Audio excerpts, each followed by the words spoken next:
मनसुख बोला मैं तो मैया और फकीर इन्हें समझा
पता नहीं मैं नहीं तेरा कन्हैया चोरी सिखाता है और मुझे नहीं सारे गांव को उसी ने बिगाड़ा है। उसे बहुत समझाते हैं हम सभी ग्वाल वाले की चोरी मत किया कर, चोरी मत किया कर, लेकिन वो पता नहीं कब चोरी कर लेता है। इतनी बात सुनी मैया को क्रोध आ गया। क्रोध में मैया आई और घर भगवान कन्हैया बैठे। मैया ने एक रस्सी दी और भगवान कन्हैया को बांधने लगी। भगवान कन्हैया ने कहा मैया अभी तो चली गई और अब आई और इतनी गुस्सा में बांध रही। भगवान कन्हैया ने कहा मैया मैं ब्रह्म हूँ, क्रोध में मुझे कोई बांध नहीं सकता है। भगवान कन्हैया को जैसे ही मैया ने बांधा तो क्या देखा कि अब तो दूसरी तीसरी या चौथी पांचवी डोरी लाई, पर श्री कृष्ण की कलाई में पूरी गांठ लगने पाई। अब मैया बांध रही भगवान कन्हैया को, एक रस्सी दी तो देखा क्या 2 अंगुल रस्सी छोटी पड़ जाती है, दूसरी रस्सी जोड़ी फिर भी 2 अंगुल रस्सी छोटी है, तीसरी जोड़ी फिर भी 2 अंगुल रस्सी छोटी, रस्सी 2 ही अंगुल छोटी पड़ती। मैया ने विचार किया मैं इतनी सारी मोहल्ले की रस्सी एकत्र कर ली, रस्सियां मिल भी नहीं रही और फिर भी पता नहीं रस्सी छोटी पड़ जाती है या कन्हैया का अंग मोटा रहा है, और मोटा रहा है तो इतना मोटा हो रहा है। मैया विचार कर रही, सोच रही, लेकिन रस्सी जो है 2 ही अंगुल छोटी क्यों पड़ी।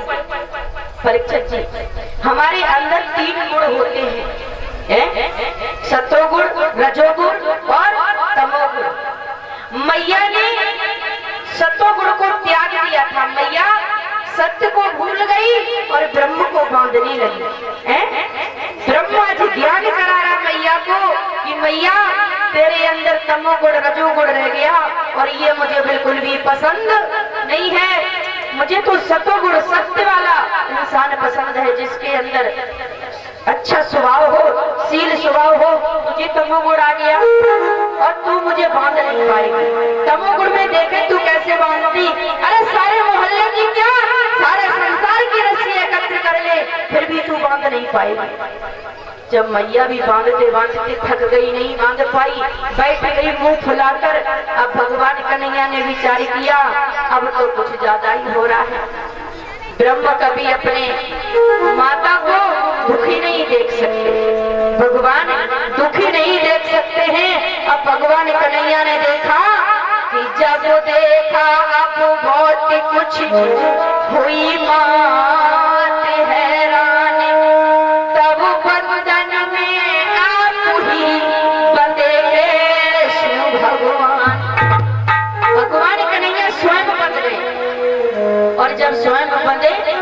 बोला मैया तूने तो मुझे बांध दिया, मुंह फुला कर क्यों बैठी? और मैया ने मुड़कर देखा, अरे मुझे लगा ये बंधा नहीं, ये तो बंध गया। और मैया ने वो रस्सी पकड़ी और ले चली। वहीं दूरी पर दो वृक्ष खड़े हुए थे।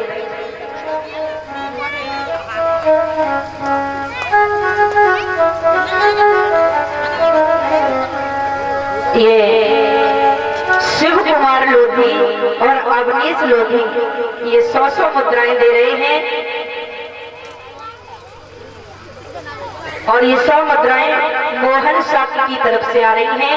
भगवान से कामना करेंगे सदा सुखी रखें, इनका ये धन इनके जीवन में कई गुना होकर के आए और बाकी बिहारी सदा मेहर बनाए रखें। बोलिए गोविंद भगवान की। आज जब स्वयं बन गए, मैया ने ले जा करके वहीं पर ऊखल है और ऊखल से बांध दिया। जब ऊखल से बांधा कि ऊखल से उन्हें बांध माता और कुछ काम काज को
और मैया काम काज करने निकल जाती है।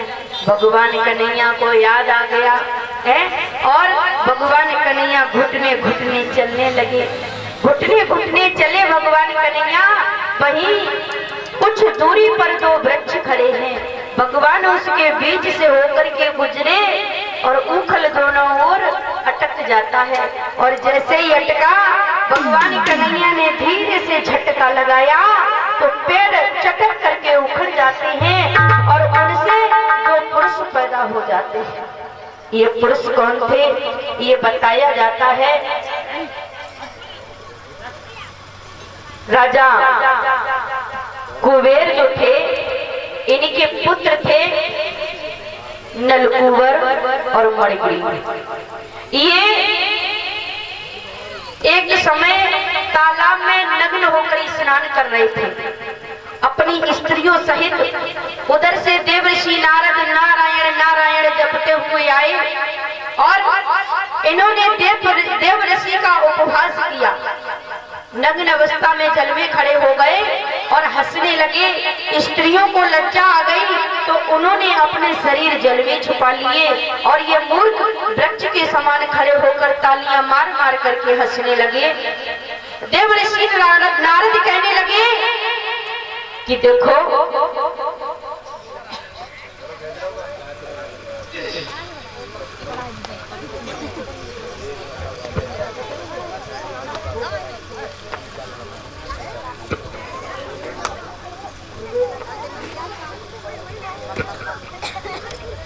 आज क्या देखा, जैसे ही स्त्रियों ने अपने शरीर छुपाई और ये वृक्ष के समान खड़े रहे। देवर्षि नारद को गुस्सा आ गया, अरे मूर्खो, एक संत का अपमान कर रहे हो, वृक्ष के समान खड़े हो, तुम्हें जरा भी लज्जा नहीं आई?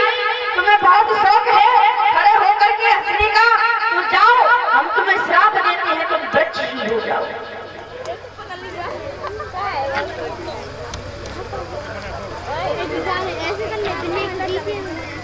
और इस प्रकार श्राप दिया तो आज नलकूबर और मणिग्रीव चरणों में गिर गए। हमारे अपराध को क्षमा कर दो, भूल जाओ, अपना श्राप वापस ले लो। तो कहा कि तुम्हें तो पता है, स्वयं श्री नारायण ने कहा कि मोरू बचनी चाहिए पड़ी जाएगी का, संत वचन पत्थर की।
बताया जाता, कहा कि देखो, भगवान का भी वचन असत्य हो सकता है, लेकिन जो सच्चा संत होता उसकी वाणी कभी असत्य नहीं जाती है। जाओ, तुम बाद में इतने पछता रहे हो, तो स्वयं भगवान आएंगे श्री नारायण कृष्ण के अवतार में, तब उन्हीं के हाथों से तुम्हारा उद्धार होगा। आज वही शुभ अवसर आ गया। जैसे ही वो दोनों पुरुष उन वृक्षों से प्रकट हुए तो श्री नारायण के कृष्ण के चरणों में मस्तक झुकाया और वैकुंठ से विमान आया। दोनों विमान में बैठ करके चले जाते। इधर मैया ने देखा तो एकदम से भाग करके आई और कहा, हमारा लाला बाल बाल बच गया, आज के बाद मैं अपने बेटा को कभी नहीं बांधूंगी। खोला और हाथों से माखन खिलाने लगी। अपने भगवान ऐसे छोड़ दो ठाकुर जी, और अपने लाला को अपनी गोद में बिठा लिया और लोरी गाने लगी है। और कैसे गा रही,